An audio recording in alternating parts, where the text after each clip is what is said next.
Good evening to all of you. And usually we don't have the Buddha here, but today the Buddha is here because it's a very special day for the Buddhists. It's called the Vaishaki Day, Vaishaki Purnima, or the Vesak Purnima. Purnima means the full moon in Sanskrit language. So today is a full moon day. It's usually a very auspicious day. Maybe because of the fact that some people go crazy around the full moon, the religious leaders made the Purnima day a spiritual day. So they will be more calmer, and then they would engage with the spiritual activities rather than being cuckoo. So Purnima, the Vaishaki Purnima, is also a very auspicious time because it's the sort of spring or end of the season where they have all the fruits coming out, very fruitful, all the flowers are blooming back in the tropical weather. So this period would be a lot of fruits and a lot of flowers in the tropical belt, near the equator. And because of that, everyone is very happy. So it's again considered a very good and auspicious month.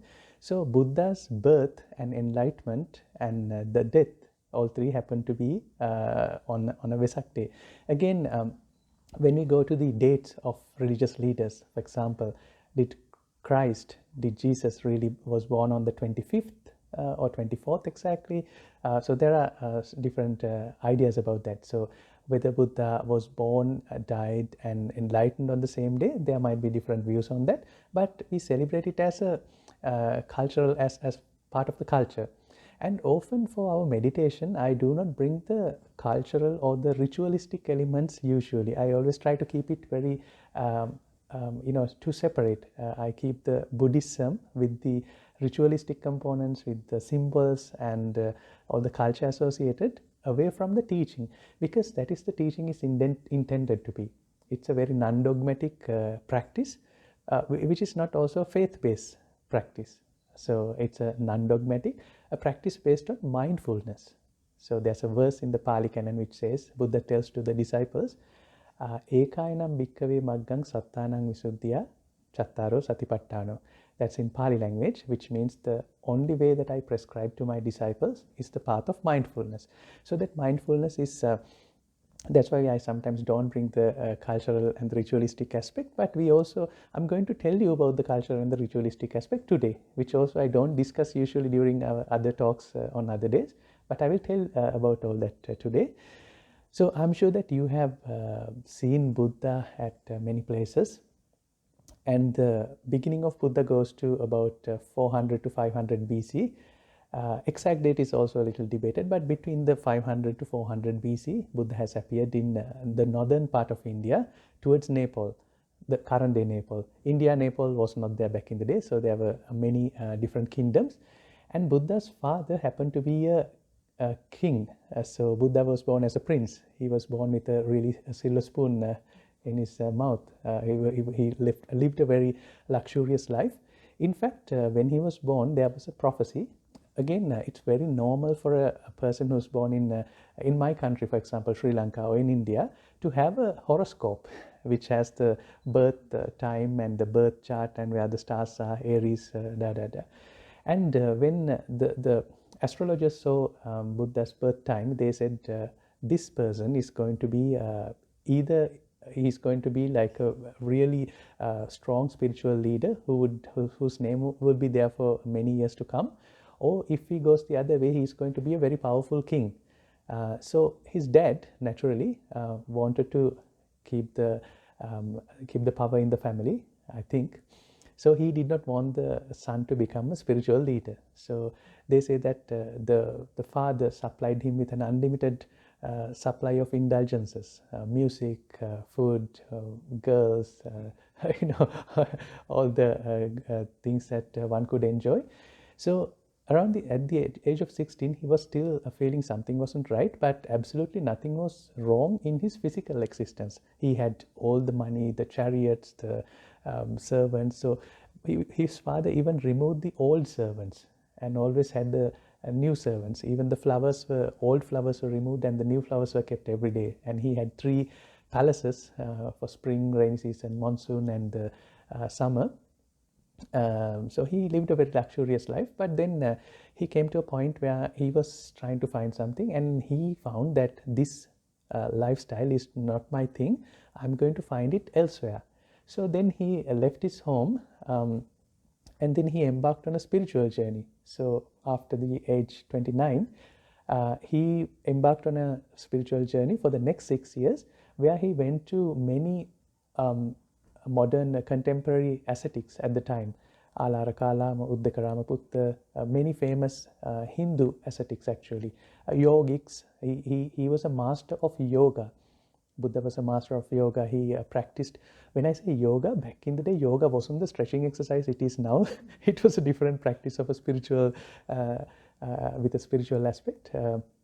So Buddha went to many of these teachers, mastered that, and then he subscribed to this extreme form of asceticism called, so it's such that he would sit in a place for weeks without eating anything and meditate.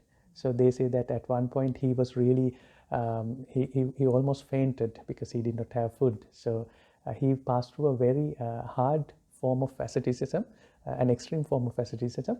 And then he realized one day, well, I tried this.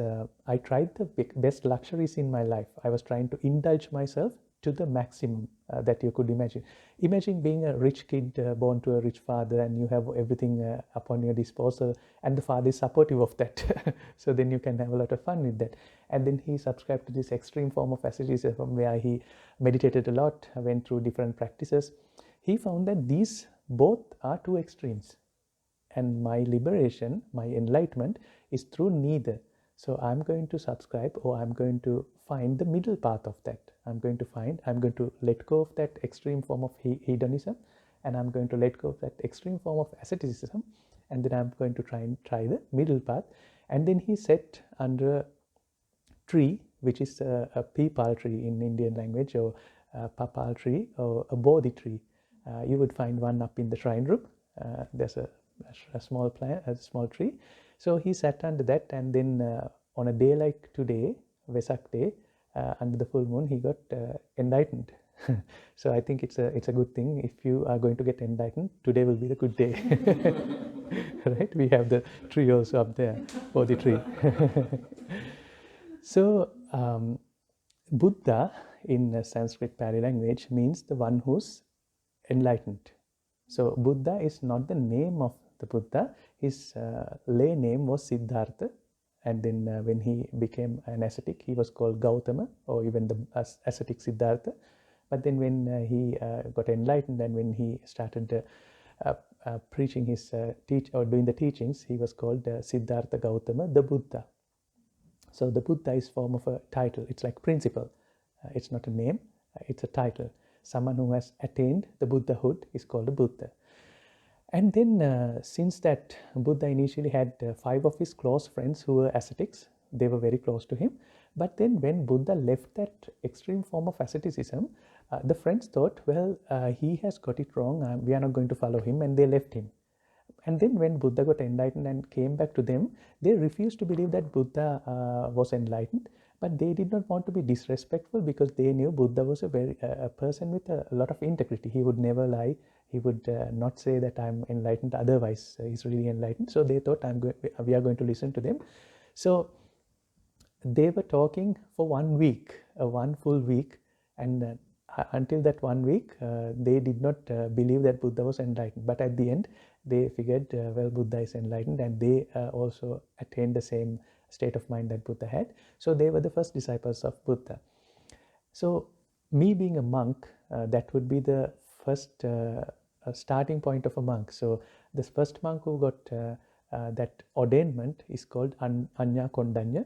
So this robe is coming from that lineage since the last 2,500 years.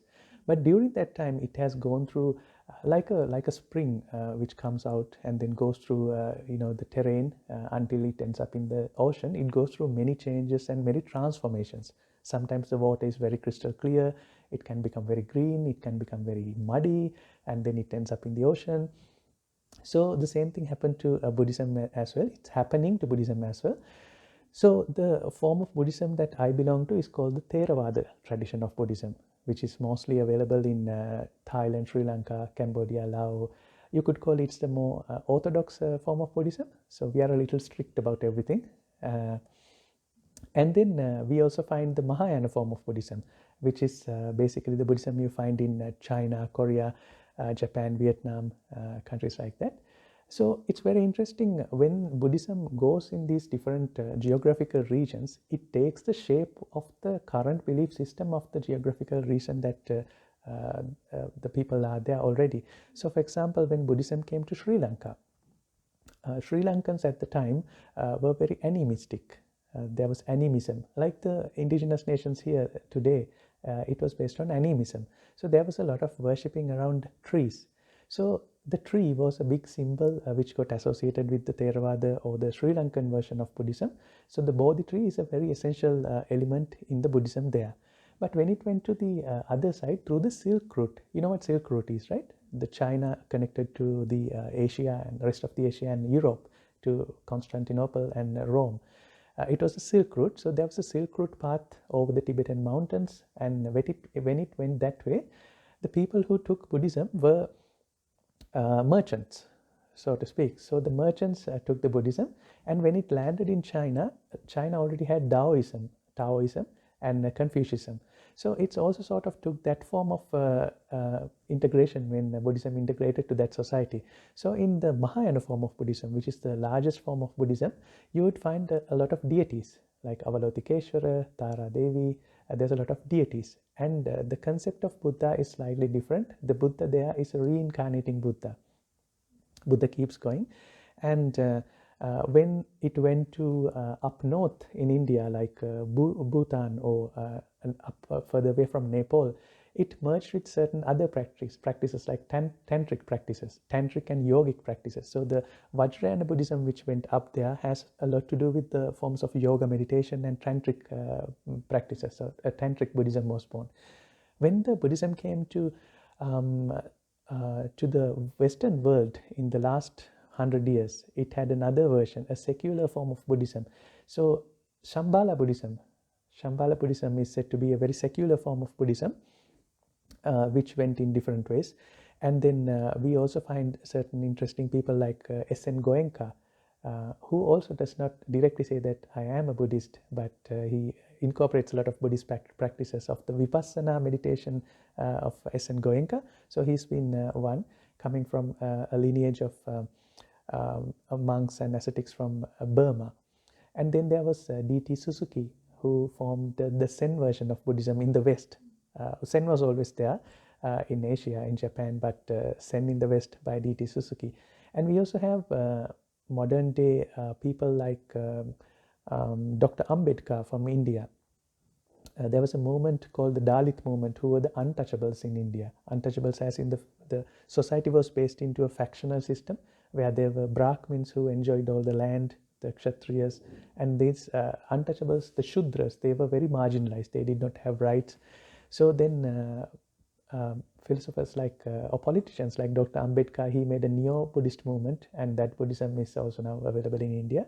So you find different versions of Buddhism. So when you say Buddhism, there's a lot of versions. There are like born-again Christian, there are born-again Buddhist also. Sometimes it could be very cultish. I know a couple of them. Some of them are banned in few countries, like in Thailand, So it's very natural, right? And what's interesting is that it always takes the shape of the culture, the culture that it is in. But the true message does not have a culture or a particular container. It's not bound by the container. The true message, the core message, is not bound by the container. But of course, the container is also a nice thing. So in that note, we have the statue of Buddha. We did not have originally a statue of Buddha until 400 years after Buddha. The statue was bought by the Greeks, the Romans and the Greeks who came to India. They were the ones who brought the art form of statues. So since that, we have many different statues. In fact, if you roam around the shrine room, you will find 4 statues. The 4 statues belong to 4 different traditions. One is a Chinese tradition, which is called the Amitabha Buddha. The one in the middle, the big one, is the Sri Lankan tradition called the Samadhi rock statue. And then we have another Cambodian one, and this is more Thai-based Buddha. And then Buddha became a commercial commodity. Also, you find Buddha in gardens and spas now a lot, right? So it is very expected. We need to expect these things as a religion or a philosophy goes on. These things happen. So what we are going to do today is that we are again, as usually, going to forget all that history lesson because it's not very related. But at the end, I will also, some of you have probably seen that I will chant something and then tie this string in your hand. That's a tradition of Buddhism. There's sometimes overnight chanting. Jogi was there one time. You chant overnight, and at the end, it's to mark it. You tie this, but this tying this string has a visual reminder. During this chanting, it asks you to how do you calm your mind, how to get away from anger, animosity, fear, and cravings. And whenever you are mad or upset, this is a visual reminder. Right? That's the sort of idea. That's a protection that Buddha is offering us. So it's also considered a protection to wear that. And it's again very customary that people offer flowers and incense sticks, lights to Buddha. So Shona today bought us flowers to offer Buddha on the Vesak day. So that's the tradition. And yeah, with that, let's get to our meditation. So you may use those eye masks somewhere there and relax and have enough space in between you.